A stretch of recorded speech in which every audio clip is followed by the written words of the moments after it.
औरंगाबादच्या जिल्ह्यामध्ये एका मला विंग कमांडरकडे एक मित्र आला आणि त्याला विचारलं, परभणीचा तू इथे कसा काय? नाही म्हणे मायला आणि मी ऍडमिट केलं. काय झालं तर तिने जास्त उपवास केले. हे आपल्याला आता परवडणार नाही.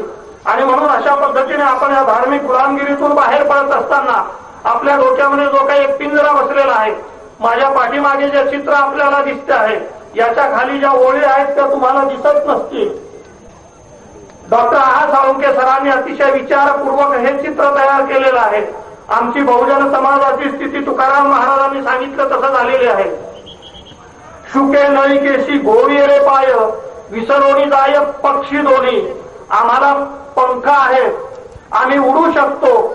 हे पिंजऱ्यात ठेवलेला पोपट जसा विसरून जातो, लहानपणी जर आपण एखादा पोपट पकडून आणला, त्याला पिंजऱ्यात ठेवलं आणि पुढे जरी आपण त्याला सोडून दिलं तरी त्या पोपटाला वाटतं की आपण उडू शकत नाही, आपण बटकन खाली पडू. अशी आमची बहुजन समाजाची या धर्मव्यवस्थेने जी अवस्था केलेली आहे, ही अवस्था उद्ध्वस्त करणे म्हणजेच शिवधर्म.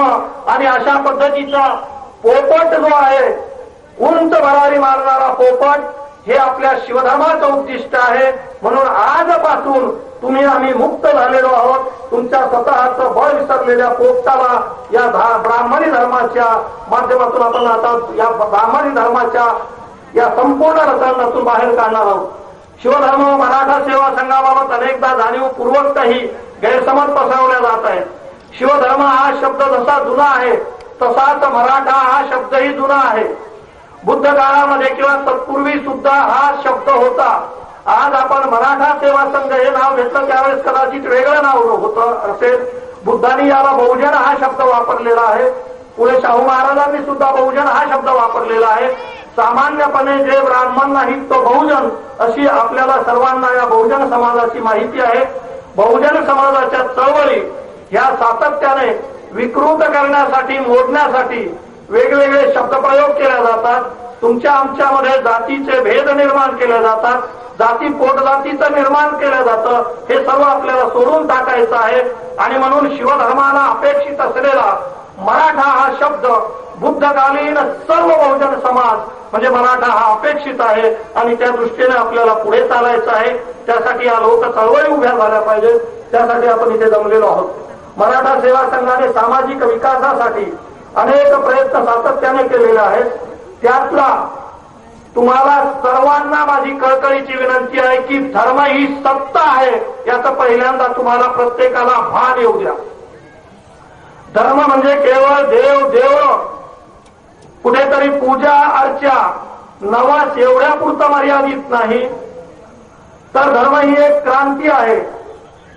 क्रांती चळवळ असते आणि चळवळ ही जेव्हा आर्थिक बाबी घडवत असते, आर्थिक उलाढाल घडवत असते, त्यावेळेस त्यातून रोजगार निर्माण होत असतो. आणि रोजगार निर्माण झालं तर माणसाचे स्वाभिमान निर्माण होत असतात. हे आपण लक्षात घेतलं पाहिजे. आज आपण इथे जे काही 450-500 पुस्तकांचे आणि विविध साहित्यांचे स्टॉल पाहतो आहोत.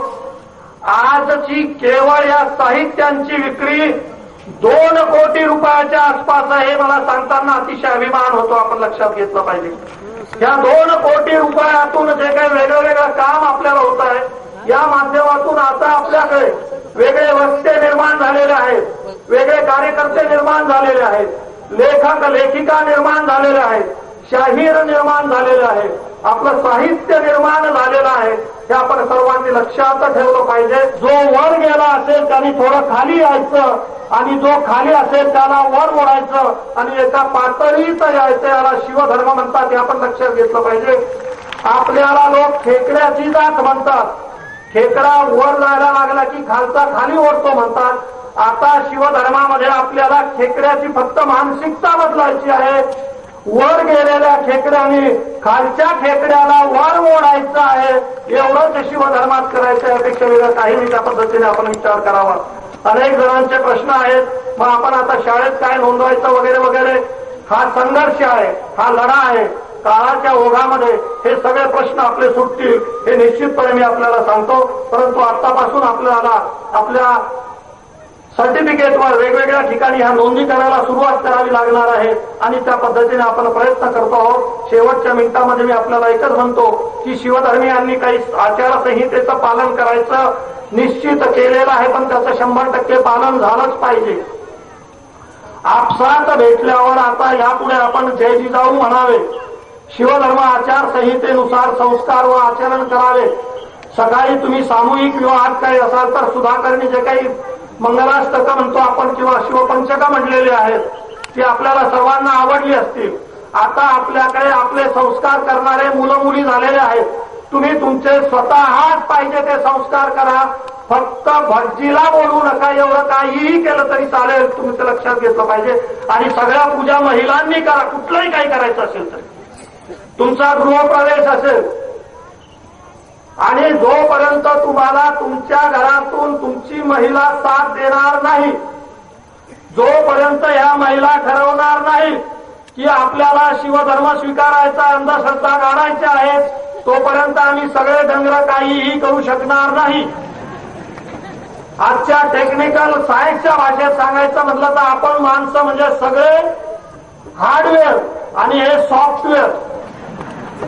हे सॉफ्टवेअर अपडेट करणे 21व्या शतकामधल्या केवळ जुन्या नव्हे तर यापुढे आमच्या पोरांच्या हातामध्ये एका हातामध्ये सूर्य आणि एका हातामध्ये चंद्र चेंडू सारखे आमचा पोरगा खेळला पाहिजे, अशा पद्धतीची व्यवस्था निर्माण करण्याची क्षमता आमच्या महिलांमध्ये येणं म्हणजे शिवधर्म हे आपण लक्षात घेतलं पाहिजे. यापुढे आमच्या कोण्याही पोराच्या हातामध्ये पोथी आणि पंचपाळ पात्रमित्र ते दिसणार नाही, हे जाणीवपूर्वक लक्षात घेतलं पाहिजे. त्या दृष्टीने आपल्याला वाटचाल करायची आहे आणि म्हणून महिलांनी ठरवलं पाहिजे की आपल्याला शिवधर्मामध्ये जाणीवपूर्वक काम करायचं आहे. रोज भेटेल त्याला शिवधर्माचं नाव सांगितलं पाहिजे, काम सांगितलं पाहिजे. तुम्ही स्वतः त्या पद्धतीने काम केलं पाहिजे. परंपरागत धार्मिक विधी बंद करावेत. स्त्रियांचा अत्यंत आदर करावा. परस्त्रीवास शत्रूच्या स्त्रिया असल्या तरी आपण आपली बहुजन समाजाची संस्कृती सोडू नये एवढीच माझी तुम्हाला सर्वांना कळकळीची विनंती आहे. स्त्रियांचा आदर हा आपण केलाच पाहिजे, त्या दृष्टीने आपल्याला प्रयत्न करायचा आहे. प्रत्येक कमावत्या स्त्री पुरुषाने मरेपर्यंत नियमितपणे आपल्या उत्पन्नाचा 5% किंवा जास्तीत जास्त भाग हा शिवदान म्हणून या शिवधर्माला दिलाच पाहिजे. आपल्या पाठीमागे काहीही ठेवू नका, काहीही गरज नाही, हे आपण लक्षात घेतलं पाहिजे. प्रत्येक शिवधर्मीयांनी दररोज आपल्या सोयीनुसार शिवधर्माचा प्रचार करावा. सांस्कृतिक कार्यक्रमात शिवधर्माचेच कार्यक्रम राबवावे. शिवधर्माचे साहित्य एकमेकात भेट म्हणून द्यावे. या पुढचे लग्न बिग्न काय असतील तर नो आहे नो कपडे. शिवधर्माचं साहित्य, शिवधर्माचे जे काही पुस्तकं असतील, कॅसेट्स असतील त्या आपण दिल्या पाहिजे. आणि सर्वात महत्वाचं, शिवधर्मामध्ये जाती पोट जाती राहणार नाहीत. सर्व बहुजन समाज एक, सरसकट बेटी व्यवहार आणि सरसकट रोटी व्यवहार. मुलांना मुलगी आणि मुलींना मुलगा पसंत पडला की लग्न, हुंडा बिंडा काहीही नाही.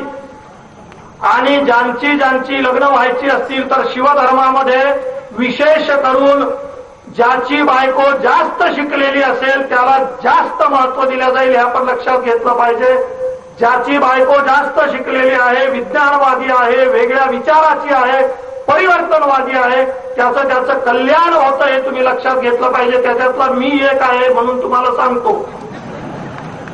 शिवधर्मीयांनी 100% व्यसनमुक्त असलं पाहिजे. लहान मुलांवर अत्यंत उच्च दर्जाचे संस्कार आपण केले पाहिजे. हे सर्व अनेक प्रकारचे विधी आम्ही समजून घेण्यासाठी पहिल्यांदा शिवधर्म आपण समजून घेतला पाहिजे. आज आपण त्या दृष्टीने वाटचाल करत आहोत आणि त्यासाठी आपण एक प्रतिज्ञा घेणार आहोत. ही प्रतिज्ञा तुम्हाला 100% प्रत्येकापर्यंत आलेली असेल. ज्यांच्यापर्यंत ही आलेली नसेल त्यांनी शेजारच्याकडे वाचून घ्यावी आणि इथे नंतर तुम्हाला प्रतिज्ञा दिल्या जाईल. त्या पद्धतीने आपला हे वाटचाल चालू राहणार आहे. शिवधर्माच्या माध्यमातून जे साहित्य निर्माण झालेलं आहे ते इथे विक्रीसाठी उपलब्ध आहे. आणि म्हणून यापुढे केवळ धर्मच नव्हे तर अनेक ज्या सत्ता आहेत या आम्हाला ताब्यात घ्यायच्या आहेत. आणि त्या दृष्टीने आज आपण हे शिवपद उचललेलं आहे, शिवपाऊल टाकलेलं आहे आणि ह्या पाऊलाची पाऊलवाट आणि वहिवाट आपण सर्वजण इतर राज्य, भारत देश आणि भारताच्या बाहेर निश्चितपणे होईल याची मला 100% खात्री आहे.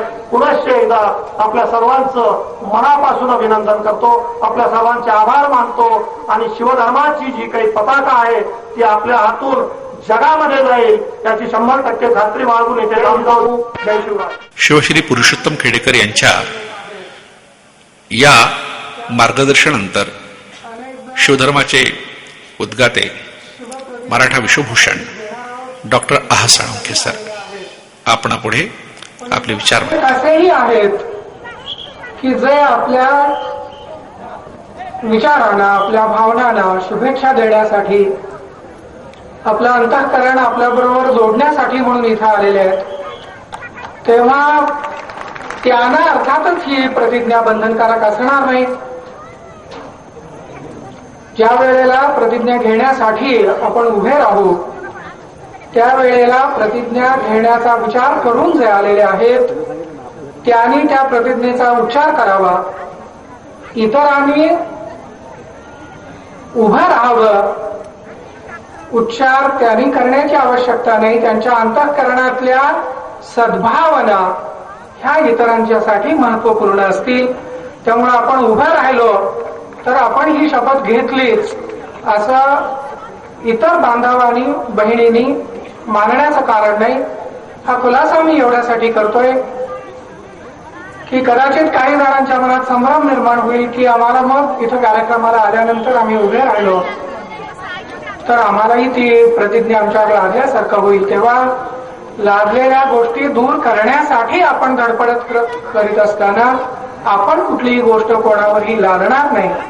हे थोडंसं प्रास्ताविक एवढ्यासाठी की काही लोक जाण्याच्या घाईमुळे उठत असतील, काही जण अशा विचारामुळे देखील उठत असतील, म्हणून मी हे थोडंसं स्पष्टीकरण केलं.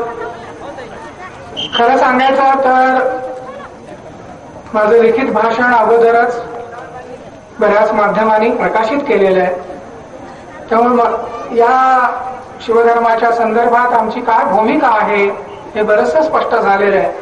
त्यामुळे ते सगळं भाषण पुन्हा करण्याची मला आवश्यकता वाटत नाही. काही महत्वाचे मुद्दे मी फक्त आपल्या पुढे चर्चेला घेईन. पहिली गोष्ट अशी की खरं म्हणजे आज मी काही बोलावं आणि आपण ऐकावं याच्या पलीकडे आज आपण गेलेलो आहोत. आज या पवित्र मातीवर, या पवित्र क्षणी केवळ अस्तित्वात असणं हे देखील आपल्या दृष्टीनं अत्यंत आनंदाचं आणि गौरवाचं आहे. काय आपण करतोय हे बरंचसं स्पष्ट करण्यात आलेलं आहे.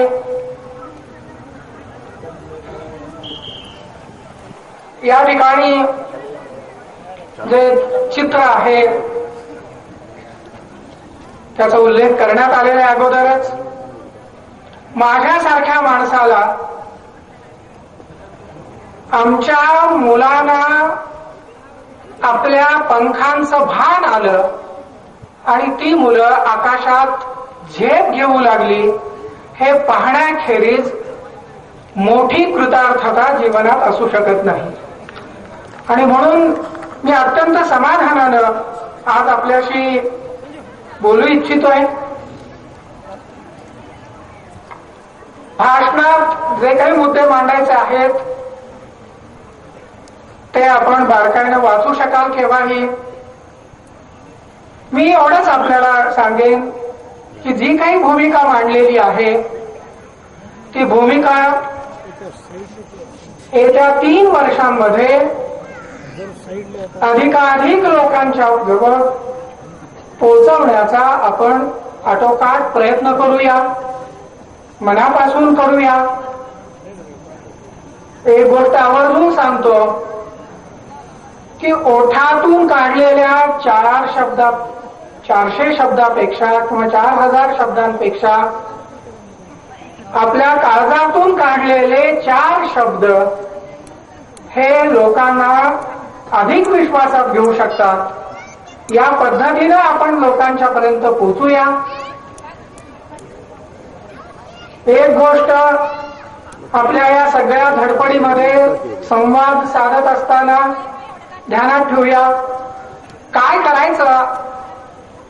मी असं म्हणेन की आपण ज्यांना ज्यांना भेटू, ज्यांना ज्यांना आपली भूमिका सांगण्याचा प्रयत्न करू, त्याच्यावरती 3 गोष्टी आपण कराव्यात असं मला वाटतं. एक म्हणजे त्यांच्या काळजात थोडीशी जागा निर्माण करावी. दुसरी गोष्ट त्यांच्या मस्तकात थोडीशी जागा निर्माण करावी आपल्यासाठी. आणि तिसरी गोष्ट त्यांच्या जिभेवर आपल्या विचारांसाठी थोडी जागा करावी. याचा अर्थ काय हे मी आपल्याला सांगतो. मला काय अभिप्रेत आहे ते सांगतो. त्यांच्या काळजात थोडीशी जागा निर्माण करावी. मस्तकात पोचण्यापूर्वी आपण काळजात पोचणं हे महत्वाचं आहे. त्यांच्या सुखदुःखात सामील होणं, त्यांच्या प्रश्नांच्या सोडवणुकीसाठी धडपडणं, नाटक म्हणून नव्हे, कृत्रिमता म्हणून नव्हे, पुढं काहीतरी त्यांच्याकडून प्राप्त करायचं या अपेक्षेनं नव्हे, तर निरपेक्षपणानं त्यांच्या जीवनात सहभागी झालं तर त्यांच्या काळजामध्ये आपल्यासाठी नक्की जागा निर्माण होईल.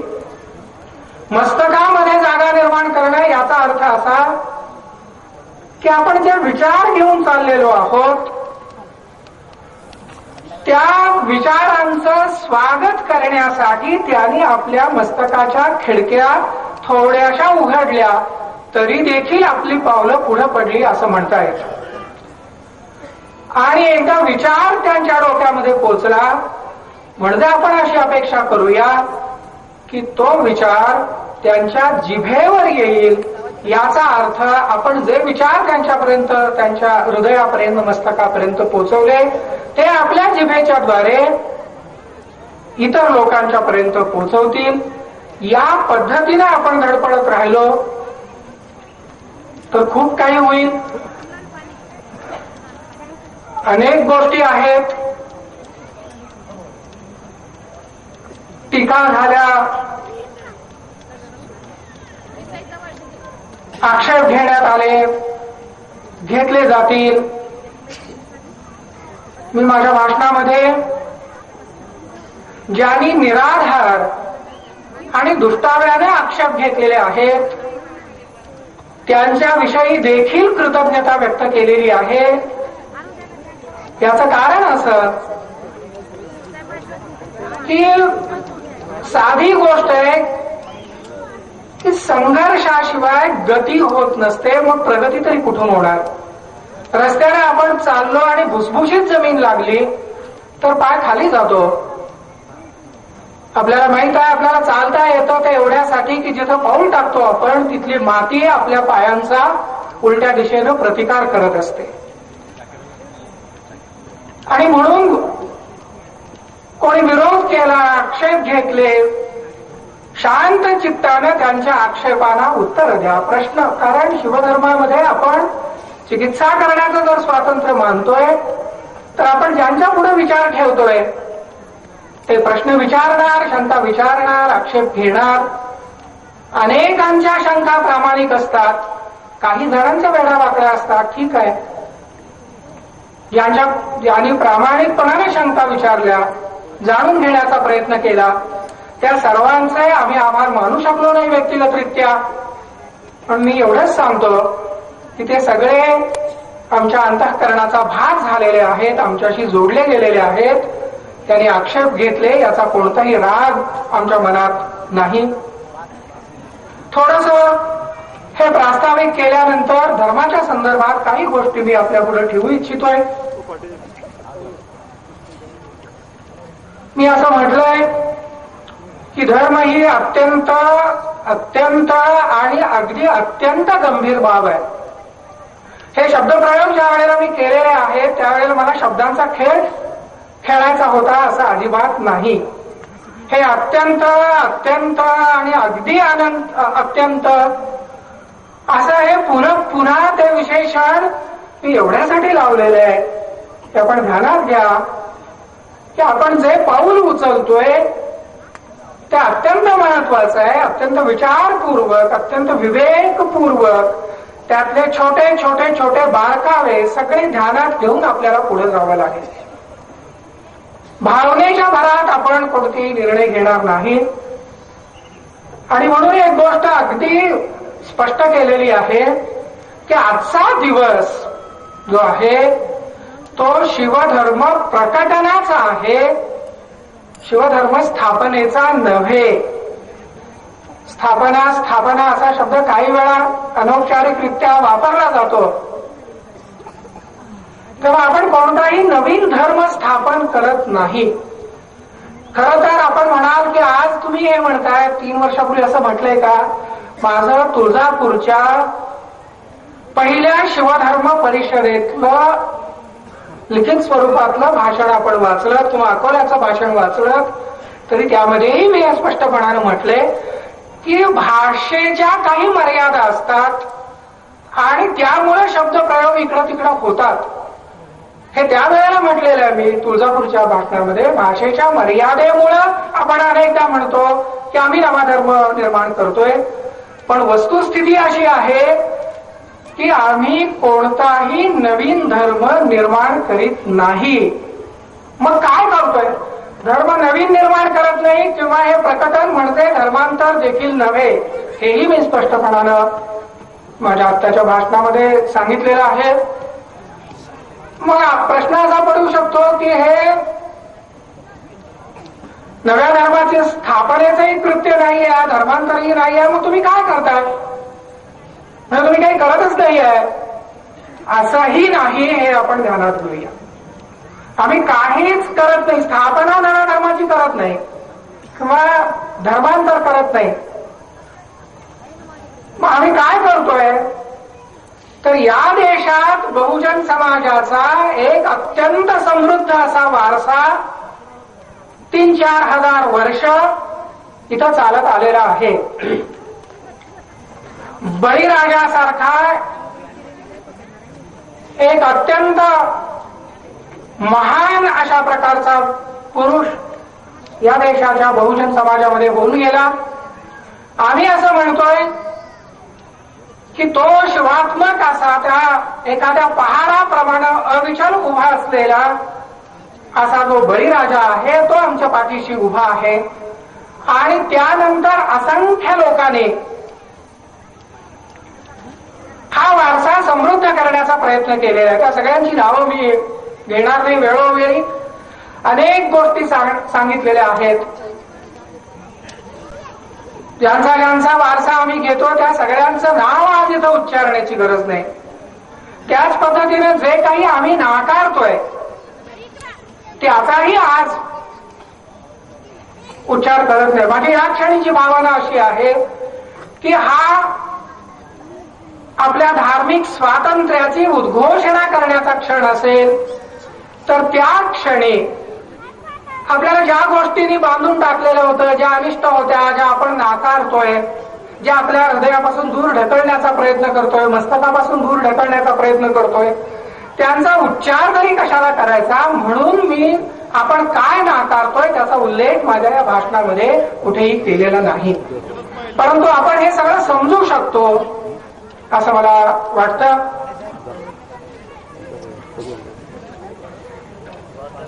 गेल्या अनेक वर्षामध्ये बऱ्याच गोष्टी मांडल्या गेलेल्या आहेत. त्या मांडत असताना त्या प्रकटनाचा अर्थ मांडला गेलेला आहे.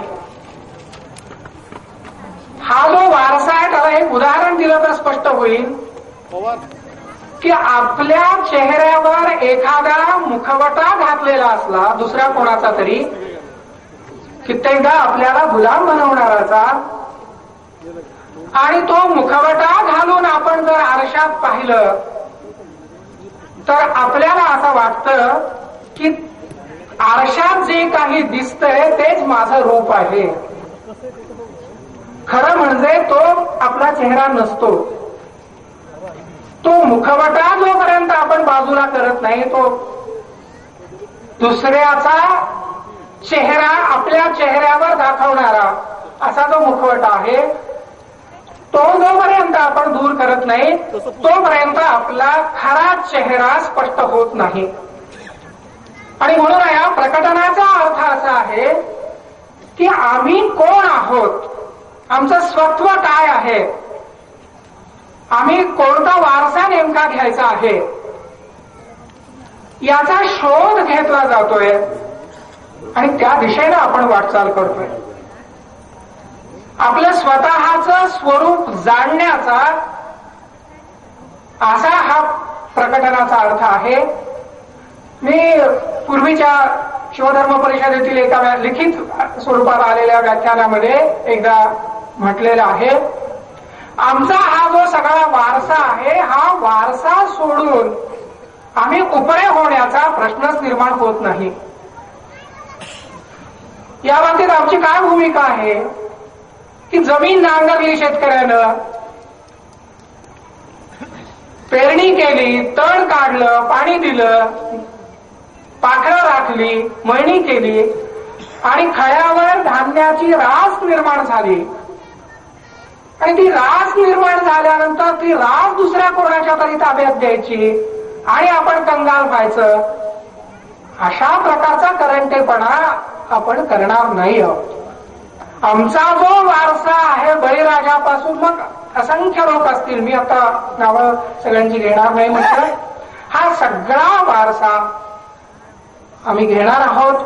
तो उफळून घेऊ एवढं म्हटलेलं आहे, म्हणजे त्याच्यावर जी पुटं चढवण्यात आलेली आहे.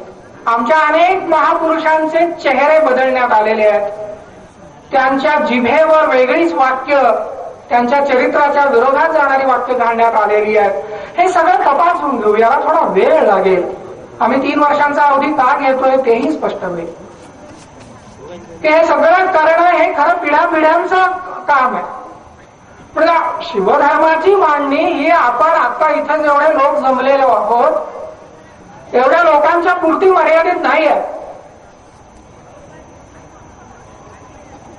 ही मांडणी आपल्या असंख्य भावी पिढ्यांना त्यांचा सांस्कृतिक गाभा देणारी आहे, त्यांच्या नैतिक जाणीवा विकसित करणारी आहे.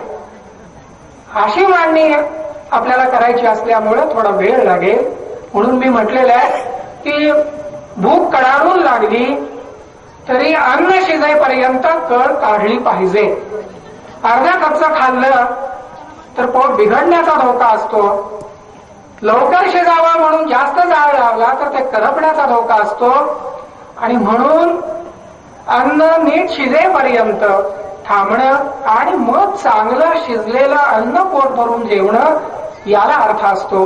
संयम हा अनेकदा महत्वाचा असतो आणि म्हणून उतावीळपणा पण करायचा नाही. उतावीळपणा करून अर्धकच्चं अन्न खाऊन अर्धवट अवस्थेमध्ये राहणं हे आपल्याला मान्य नाहीये.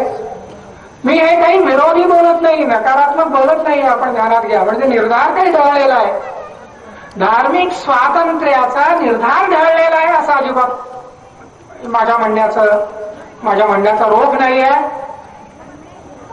फक्त धार्मिक स्वातंत्र्य घेताना आपल्याला फार जपून पावलं टाकली पाहिजेत, फार संयमानं पावले टाकली पाहिजेत, एवढंच माझं म्हणणं आहे. इतर सगळे मुद्दे मांडले पाहिजेत असं नाही. ईश्वराच्या बाबतीतला एक मुद्दाम खुलासा करतो. ईश्वर मानणं न मानणं हे शिवधर्मातल्या व्यक्तींच्या दृष्टीनं स्वातंत्र्याचं असतं. अनेकदा जुन्या गोष्टींच्या विरोधात लढणाऱ्या माणसांना असं वाटतं की ईश्वर नाकारणं हे जणू काही अंतिम स्वातंत्र्य आहे. या देशाचा सामाजिक आणि दार्शनिक इतिहास असं सांगतो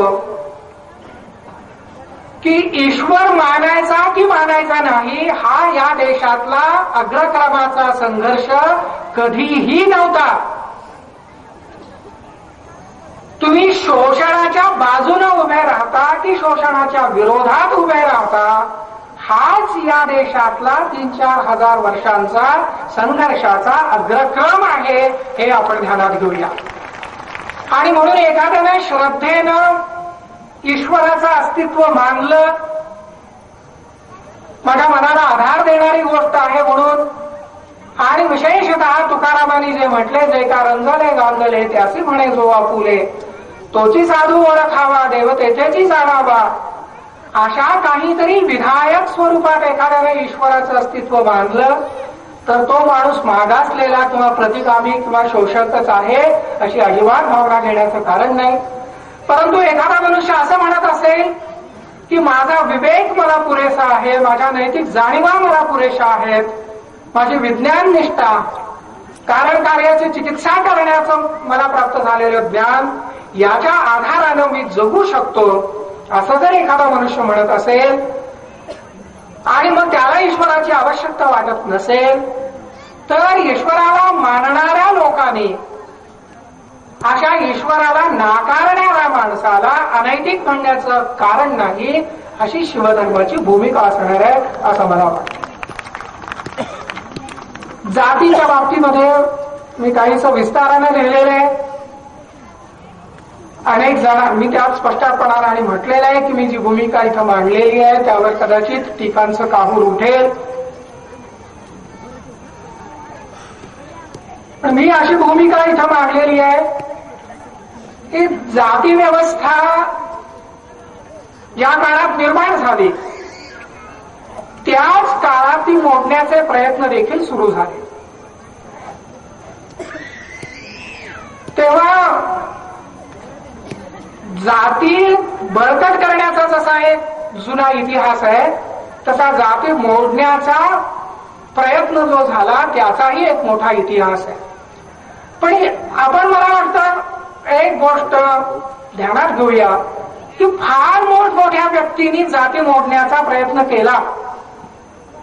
जाती व्यवस्थेला काही तडे गेले, काही हादरे बसले, परंतु ती मुळासकट उखडली गेली नाही, हे वास्तव आहे. हे वास्तव आहे. आणि म्हणून आपण वस्तुस्थितीचा थोडा विचार केला पाहिजे. तो विचार असा, माझं नेहमी म्हणणं असं आहे, धडपडणाऱ्या चळवळी करणाऱ्या सर्वांना मी आवर्जून सांगतो की आपलं लक्ष क्षितिजावरच्या स्वप्नावरही असावं आणि पायाखालच्या वाटेवरही असावं. या दोन्ही गोष्टी महत्वाच्या आहेत. क्षितिजावरच्या स्वप्नावर याचा अर्थ मला कुठे जायचं आहे, माझी दिशा कोणती आहे, माझं ध्येय काय आहे, उद्दिष्ट काय आहे, ते स्पष्ट असलं पाहिजे. पण त्याबरोबर पायाखालची वाट माहीत असली पाहिजे. याचा अर्थ असा की तुम्ही क्षितिजावरची स्वप्न पाहायला निघालात आणि पायाखालच्या वाटेकडे बघितलंच नाही तर तुमचं ते स्वप्नही सफल होत नाही आणि प्रवासही घडत नाही. कारण पायाखालच्या वाटेवर तुम्ही खास खळग्यात ठेच लागून पडता. म्हणून खास खळग्यांकडे पाहिलं पाहिजे. पण पायाखालच्या वाटेकडेच नुसतं पाहायचं आणि त्या खास खळग्यांच्याकडेच लक्ष द्यायचं आणि क्षितिजावरचं स्वप्न डोळ्यापुढे ठेवायचंच नाही, असं जर केलं तर मग तुम्ही त्या खास खळग्यातच फिरत राहाल. म्हणून पायाखालची वाट पण पाहिजे आणि दूरच्या क्षितिजावरचं स्वप्न पण पाहिजे. मग त्या स्वप्नाच्या दिशेनं जाता जाता 4 पावलं एका पिढीने टाकली तर पुढची पिढी आणखी 4 पावलं टाकेल. मी खोटी आश्वासनं देऊ इच्छित नाही. म्हणजे शिवधर्माचा स्पर्श झाल्याबरोबर इथली जाती व्यवस्था क्षणार्धात मोडून पडणार आहे हे वास्तव नाहीये. मला तसं घडलं तर आनंद होईल, माझ्या इतका कदाचित कोणाला होणार नाही. म्हणून काय करायला पाहिजे, माझं म्हणणं या बाबतीमध्ये आहे. सगळा तपशील आता मी मांडतोय असं नाही आहे. माझं म्हणणं असं आहे की ज्या लोकांना आपण अजून म्हणजे आपल्या देशातल्या जवळजवळ निम्म्या लोकसंख्येला आपण अक्षरांचं ज्ञान अजून दिलेलं नाही आहे, अशा अवस्थेत त्यांनी सगळं जुनं जे आहे ते एका क्षणात टाकून द्यावं हे घडणार नाही. आणि म्हणून काय करूया, जाती व्यवस्था मोडण्याच्या प्रयत्नानं जितकं प्रोत्साहन देता येईल, जितका पाठिंबा देता येईल, जितकं संरक्षण देता येईल तितकं देऊया. जे मोडतील त्यांचं अभिनंदन करूया, त्यांना शुभेच्छा देऊया. परंतु जे मोडायला तयार होणार नाहीत त्यांच्या बरोबरचा संवाद देखील आपला तुटता कामा नये, हे आपण ध्यानात घेतलं पाहिजे. हे केलं नाही तर मग जाती व्यवस्थेचं निर्मूलन पण होणार नाही आणि आपला प्रवास पण घडणार नाही. म्हणून आधी जाती मोडायच्या आणि मग मन निर्माण करण्याचा, मन जोडण्याचा प्रयत्न करायचा, हा मार्ग होऊ शकत नाही. जात्यंताविषयी बोलणाऱ्या माझ्या सगळ्या मित्रांना मी कळकळीची विनंती करू इच्छितो ती अशी, पहिली गोष्ट जाती जातींमध्ये विश्वासाचं वातावरण निर्माण करूया. परस्परांमध्ये जी ताणतणावाची कारणं आहेत ती दूर करूया. आधी मन जोडूया, मन निर्मळ करूया आणि मग अशा उंचीवर आपण जाऊ की ज्या उंचीवरून खाली पाहिलं तर या जातींच्या भिंती आपल्याला दिसणार देखील नाहीत.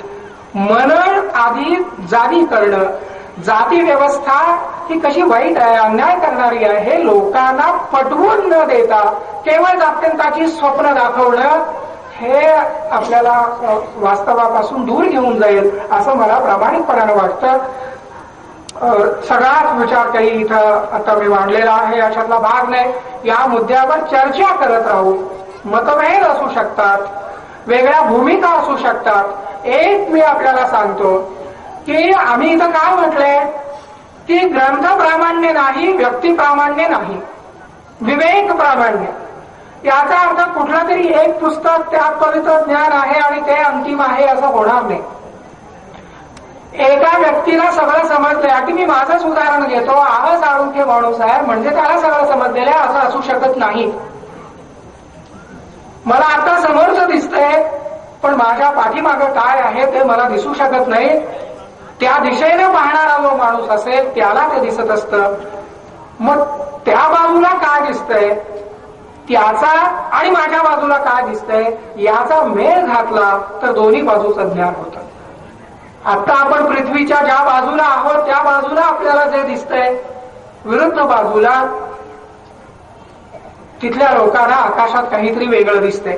त्या दोघांचा मेळ घातल्यामुळं खरं ज्ञान होत असतं. आणि म्हणून कोणाही व्यक्तीला प्रमाण मानण्याची भूमिका नाही. म्हणून मी स्पष्टपणाने यात लिहिलंय की माझ्यासारख्या माणसाला प्रश्न विचारताना, शंका विचारताना, आक्षेप घेताना, टीका करताना तुम्ही कोणताही संकोच बाळगू नका. आपण परस्पराशी संवाद साधू. एखाद्या गाडीला एक इंजिन लावलं तर ते जितके डबे नेऊ शकतं त्यापेक्षा 2 इंजिनं लावली तर दुप्पट डबे नेऊ शकतं, 3 इंजिनं लावली तर तिप्पट डबे नेऊ शकतं. एका मेंदूला जेवढं दिसतं त्याच्या जोडीला दुसरा मेंदू आला तर दुप्पट दिसेल, तिसरा मेंदू आला तिप्पट दिसेल. आपल्या सगळ्यांचे मेंदू आपण जर एकत्रितपणानं वापरले तर या भारत भूमीचा अगदी बहरलेला काळ आपल्या पुढे उभा राहील असं मला वाटतं. आणि म्हणून एखाद्या मुद्द्यावर मी अमुक एक भूमिका मांडलेली आहे किंवा आणखी कुणी काही भूमिका मांडलेली आहे ती अंतिम आहे असं अजिबात नाही. शिवधर्माचं एक अत्यंत महत्वाचं वैशिष्ट्य आम्ही सर्वांनी मानलेलं आहे ते असं की यात एका अंतिम सत्याच्या टप्प्यावर आपण पोहोचलो आणि आता पुढे जाण्यासाठी काही शिल्लक राहिलेलं नाही.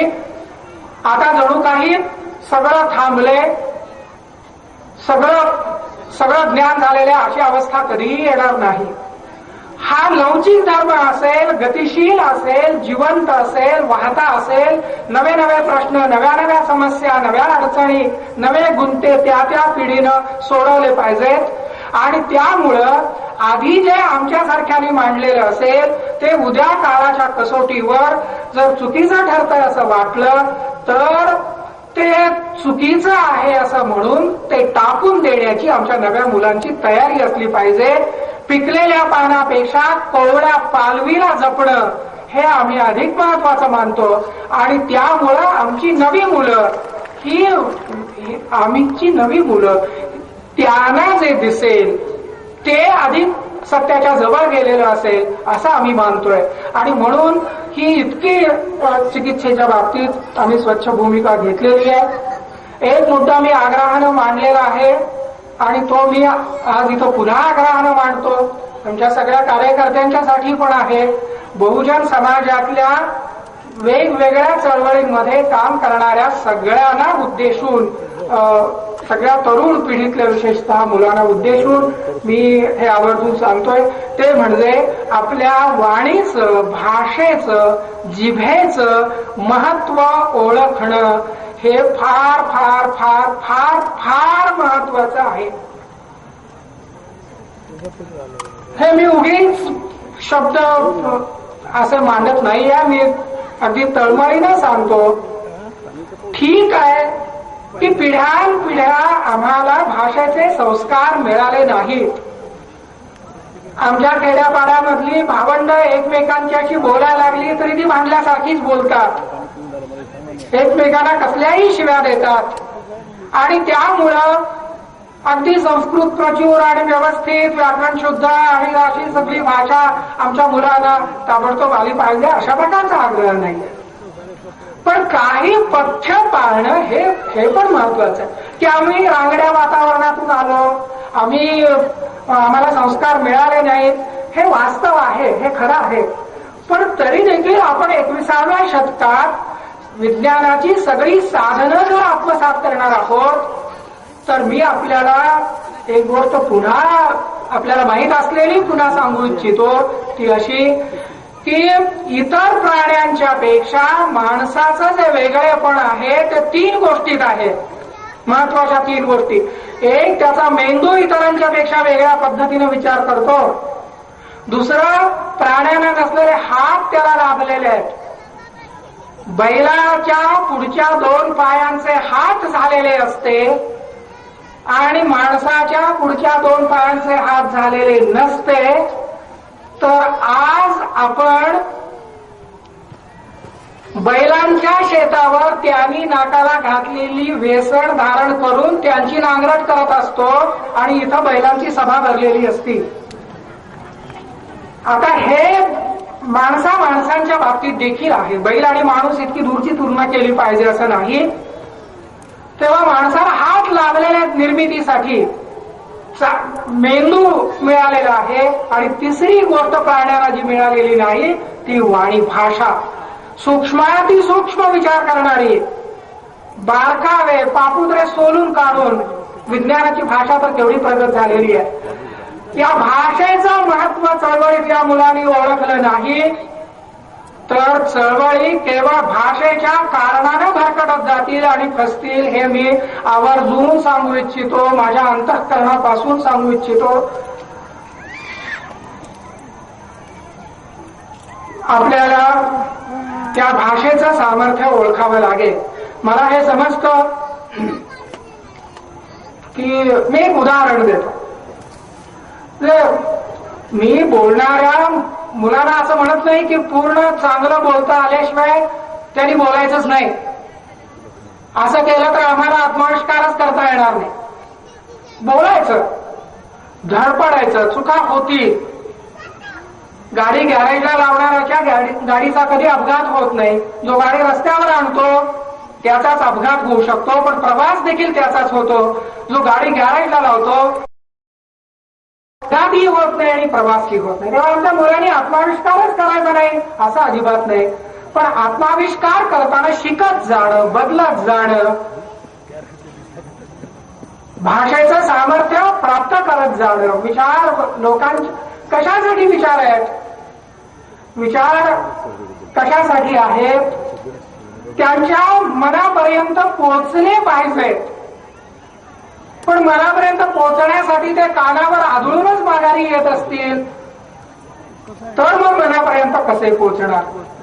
आणि म्हणून माझं म्हणणं असं की आपले विचार, आपल्या विचारांची समजा मिरची आहे तर ती मिरची जिभेवर सौम्य लागावी, पण पोटात आणि मस्तकात तिनं विचारांचा जाळ निर्माण करावा. पण ती जर पोचलीच नाही तर मग अडचणी निर्माण. कोणाही एका व्यक्तीला उद्देशून मी हे बोलत नाही, सगळ्या चळवळीला, एका चळवळीला उद्देशून मी बोलत नाही. बहुजनांच्या सर्व चळवळीला, असंख्य चळवळी आहेत, त्या सर्व चळवळीला माझं हे कळकळीचं सांगणं आहे. पण एक सांगतो, या बाबतीत मी असं बोललो याचं आमच्या टीकाकारांनी काही भांडवल करण्याचं कारण नाही. त्याला एक उदाहरण मी देतो. एखादा शिल्पकार एखादी मूर्ती घडवतोय. तो मूर्ती घडवताना काय करतो आपल्याला माहित आहे. तो एक मोठा हातोडा घेतो आणि जो दगड निवडलेला असतो त्या दगडावर दणा दणा दणा हातोडा मारतो आणि त्याचे मोठे मोठे टवटे उडतात. ते बघितल्याबरोबर जर हाला कल्लोळ केला की अरे दगडच फोडून टाकला, दगडच फोडून टाकला, हा कसला शिल्पकार. तर माझं म्हणणं असं की अरे जरा तुम्ही थांबा, शांतपणाने पहा. हा आत्ता मोठ्या हातोड्यानं टवके उडवतोय, त्या मूर्तीची जागा जी आहे ती तो निश्चित करतोय. बाजूचे टवके उडून जात आहेत. ती जी मूर्ती आहे त्या मूर्तीच्या ओठावर आश्वासक हास्य दाखवण्याची कला त्याच्या हातामध्ये आहे. डोळ्यातून करुणेचं लावण्य प्रकट होईल हे दाखवण्याचं शिल्प सामर्थ्य त्याच्या हातामध्ये आहे. तो ज्या वेळेला त्या ओठांचं शिल्प घडवेल, त्या ओठांवरच्या हास्याचं शिल्प घडवेल, डोळ्यांच्या लावण्याचं शिल्प घडवेल, त्यावेळेला तिथला एक एक अणुरेणू हलवताना देखील तो काळजी घेईल. माझी खात्री आहे आमची मुलं या पद्धतीनं शिल्प घडवतील, ही मी आशा. त्या अशा अजिबात वाया जाणार नाही. आणि त्यामुळे पहिल्यांदा दणा दणा दणा हातोडा मारला, ठीक आहे. आता केवळ नकारात अडकून पडायचं नाही. ठीक आहे, आम्हाला ही व्यवस्था नाकारायची आहे. काय नाकारायची आहे हे मी देखील आयुष्यभर काय नाकारायचं ते सांगितलेलं. त्यामुळे मी नकार कमी लेखत नाही. कारण तुमच्या पायातल्या त्या बेड्या आहेत, हातातल्या बेड्या आहेत, त्या तोडल्याशिवाय तर तुम्ही पुढे जाऊ शकत नाही. बेड्या तर तोडाव्याच लागतील. याचा अर्थ बेड्यांचा नकार करावाच लागेल. म्हणजे बेड्या वाईट आहेत हे करावंच लागेल. त्यामुळे जे नाकारायचं आहे ते नाकारायचं, परंतु केवळ नकारात अडकून पडायचं नाही. आता आपण नवनिर्मितीकडे लक्ष द्यायचं. आणि त्याची असंख्य उदाहरणं पुरुषोत्तम खेडेकर यांनी आपल्या भाषणामध्ये सांगितलेली आहेत. आमच्या भावी पिढ्या कोणत्या पद्धतीने वाढल्या पाहिजेत, कशी विज्ञान निष्ठा घेतली पाहिजे, आमच्या मुलींनी कशी प्रगती केली पाहिजे, शिक्षण महत्वाचं मानलं पाहिजे, ज्ञान महत्वाचं मानलं पाहिजे, हे त्यांनी पोटतिडकीनं मांडलेलं आहे. ही जी पोटतिडीक आहे ही पोटतिडीक महत्वाची आहे. आणि तरुण मी पुन्हा आणखी सांगत असतो की ज्यानं वर्षानुवर्ष पोटतिडकीनं समाजासाठी काम केलेलं असतं, त्यानं थोडा फटकरपणा केला तर तो समाज समजून घेऊ शकतो. परंतु तरुण मुलाने त्या फटकरपणाचंच केवळ अनुकरण करू नये, ती पोट तिडीत ठेवून काम करायला लागावं. तेव्हा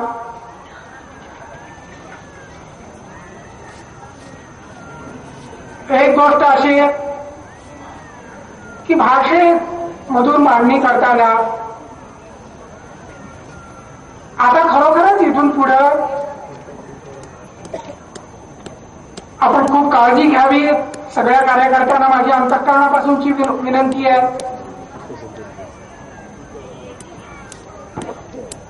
हे बरोबर आहे की आपल्या स्वातंत्र्यासाठी आपण लढत असतो. याला कोणी द्वेष म्हणत असेल तर आपण त्याची पर्वा करणार नाही. परंतु त्याबरोबरच आपण हेही पाळलं पाहिजे, स्वातंत्र्याची काय मर्यादा, जोपर्यंत माझ्यावर लादलेल्या गोष्टी मी नाकारतोय, त्या नाकारून मला मुक्त व्हायचं असं म्हणतोय, तोपर्यंत माझ्या स्वातंत्र्याच्या आकांक्षेला कोणीही द्वेषाचा बट्टा लावू शकणार नाही. पण जर काही कार्यकर्त्यांच्या बोलण्यामध्ये, वागण्यामध्ये जर त्याच्या मर्यादा ओलांडल्या जात असतील तर तसं मात्र घडू नये. आपण काय म्हणतो, देण्याचं माप आणि घेण्याचं माप एक असलं पाहिजे. हा गाभा आपल्या धर्माचा. आपण अन्यायापुढे झुकायचं नाही, पण आपणही कोणावर अन्याय करायचा नाही. म्हणून मी एक वाक्य सांगितलंय. तरुण कार्यकर्त्यांनी त्याला आपल्या अंतःकरणात थोडीशी जागा दिली तर मला आनंद होईल. गुलामही व्हायचं नाही, उद्दामही व्हायचं नाही, असं आपण वागावं असं मला वाटतं. शिवधर्माची चळवळ ही एका पिढीपुरती 10-5 वर्षापूर्वी 10-5 वर्षांसाठी उठलेलं एक वादळ, एक वावटळ असं स्वरूप राहू नये असं मला वाटतं. ही आमच्या असंख्य पिढ्यांची काहीतरी तरतूद करण्याचा, सांस्कृतिक तरतूद करण्याचा आपला प्रयत्न आहे आणि म्हणून गांभीर्याने घेऊया. माझे शब्द टीका म्हणून घेऊ नका कोणीही कार्यकर्त्यांनी. माझ्या अंतःकरणात असं आहे की तरुणपणामध्ये आवेश असतो, आवेग असतो. त्या अवस्थेतून आम्ही देखील गेलेलो नाही असं नाही. हे खरंच आहे की इथल्या प्रस्थापित व्यवस्थेनं आम्हा बहुजनांच्या काळजांवर फार विखारी घाव घातलेले आहेत आणि त्यामुळं ज्या वेळेला वाचता येत नव्हतं, कळत नव्हतं, त्यावेळेला त्यांच्या अंतःकरणाला जखमा होत नव्हत्या. ते घाव समजतच नव्हते.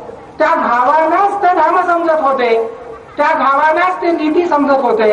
आज आमच्या मुलांना या घावांचा अर्थ कळू लागलेला आहे. त्यांच्या काळजावर जखमा होत आहेत आणि मग संतापाचा ज्वालामुखी उफाळून येतोय. मी हा संताप त्यांचा समजू शकतो, पण तरी देखील मी विनंती त्यांना अशी करतो की जो काही संताप आपल्या मनामध्ये निर्माण होतो त्या संतापाची ऊर्जा आपण नवनिर्मितीसाठी करूया. एक असा समाज उभा करून दाखवूया, अशा संस्था उभारूया, अशी माणसं उभी करूया की ज्या माणसांच्या उंचीकडे पाहिल्यानंतर आमचं शोषण करणाऱ्या लोकांना आपल्या संस्कृतीचं हीनत्व कळू शकेल, खुजेपण समजू शकेल. या निर्मितीसाठी तयार होऊया. आपल्याला हात लागलेले आहेत, आपल्याला मस्तक लागलेले आहे. आता आपले हात दुसऱ्या कोणाच्या मस्तकाच्या आदेशानं चालणार नाहीत. आपल्याच मस्तकाच्या आदेशानं आपले हात चालतील. स्वातंत्र्याचा अर्थ हाच आहे. आम्ही जी कृती करू ती कृती आमच्या शहाणपणातून, आमच्या विचारातून, आमच्या विवेकातून निर्माण झालेली असेल. दुसऱ्या कोणी सांगितलं हा तुझा शत्रू, त्याला आम्ही शत्रू मानावं. दुसरा कोणी सांगितलं की ही तुझी देवता, तिची पूजा कर आणि आम्ही तिची पूजा करावी, हे नाही. हा पूजा करण्यासारखी असेल तर जरूर पूजा करू, परंतु पूजा करण्यासारखी नसेल तर आम्ही पूजा करणार नाही. हे आमचं स्वातंत्र्य आम्हाला वापरायचं आहे. आणि म्हणून हा सगळा विचार घेऊन मी आपल्याला आग्रहानं सांगतो, म्हणजे अलीकडे एका याच्यामध्ये मी मांडलेलं आहे की स्वयंप्रेरणेनं निर्मितीसाठी, नवनिर्मितीसाठी आपण सज्ज होऊया. आजपर्यंत काय झालं की दुसऱ्या कोणीतरी प्रेरणा दिली पाहिजे. एखादा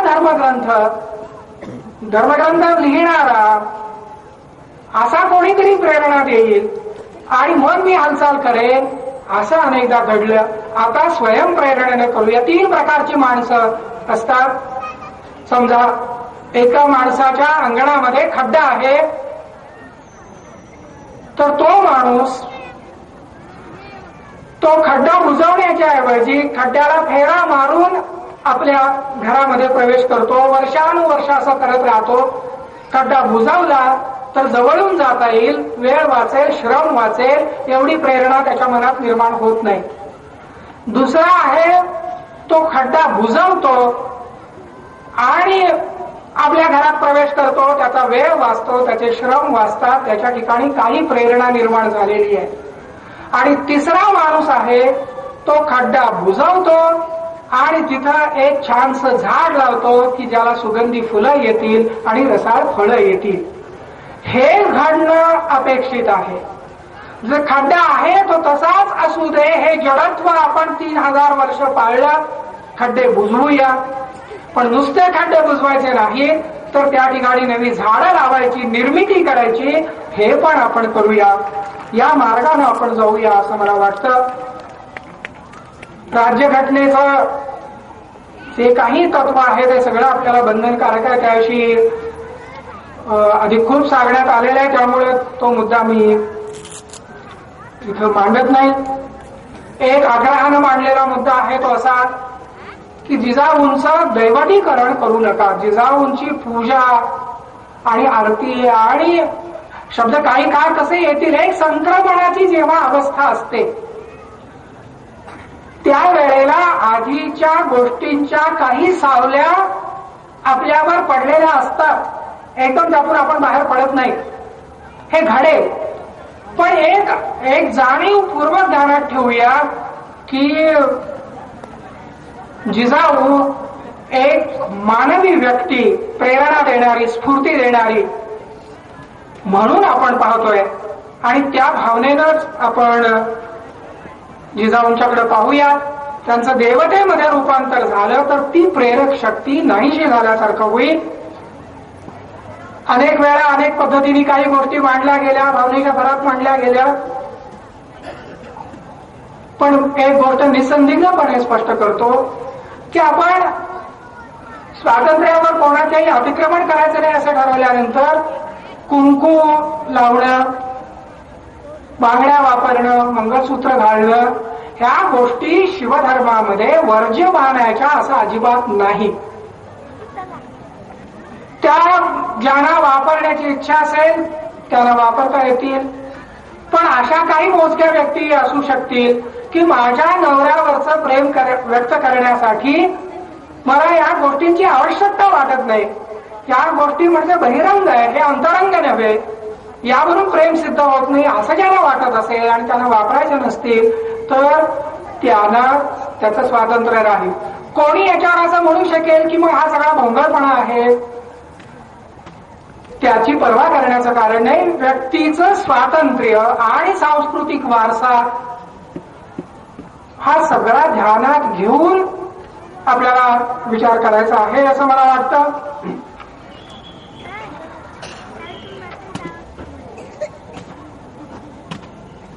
एक व्यक्तिगत गोष्ट मी सांगितलेली आहे, त्या बाबतीत मी एवढीच विनंती करतो की जिजाऊंच्या बाबतीत जर आम्ही दैवतीकरण करायचं नाही असं म्हणतोय तर आपल्यापैकी कोणाचंही अशा पद्धतीनं दैवतीकरण आपण करणार नाही. अनेकदा माझ्या नावामागं आपण काही शब्द लावता. मी तुळजापूरला आपल्याला सांगितलेलं होतं की अशा प्रकारचे शब्द, अशा प्रकारच्या पदव्या यांचा मी अंतःकरणपूर्वक स्वीकार केलेला आहे, कृतज्ञतापूर्वक स्वीकार केलेला आहे. त्यामधलं तुमचं प्रेम मला हवंय, तर प्रेम माझ्या अंतःकरणापर्यंत पोहोचलेलं आहे. त्यामुळे नावाचा माझा उल्लेख करताना अशा प्रकारच्या पदव्या लावू नका असा मी उल्लेख त्यावेळेलाही केलेला होता. आता मी निर्धारानं सांगतोय की आपण अशा लावल्या तर तो माझा अवमान आहे असं मला वाटेल आणि मी खरोखर दुःखी होईल. आणि म्हणून तसं करू नका. हे एवढं तुम्हाला काही लोकांना असं वाटेल की इतका व्यक्तिगत उल्लेख कशासाठी आहे, कशासाठी हा व्यक्तिगत उल्लेख मी केवळ माझ्यापुरता म्हणून सांगत नाही. एकदा आपण व्यक्तिप्रामाण्य स्वीकारायचं नाही असं म्हटल्यानंतर अशा अंधाऱ्या खाईमध्ये आमच्या मुलांची कधीही उडी पडता कामा नये की हे आलं जाळून यांनी सांगितलं मग ठीक आहे, तपासण्याची गरज नाही, किंवा आणि कुणी सांगितलेलं आहे म्हणजे तपासण्याची गरज नाही.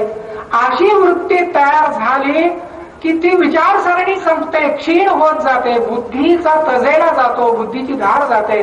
आणि म्हणून सदैव प्रत्येक पिढीला सावध असलं पाहिजे.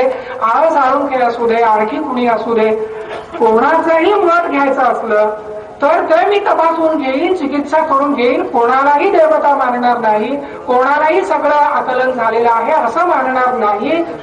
आणि म्हणून माझी भूमिका अशी आहे की मी इतर सर्वसामान्य माणसं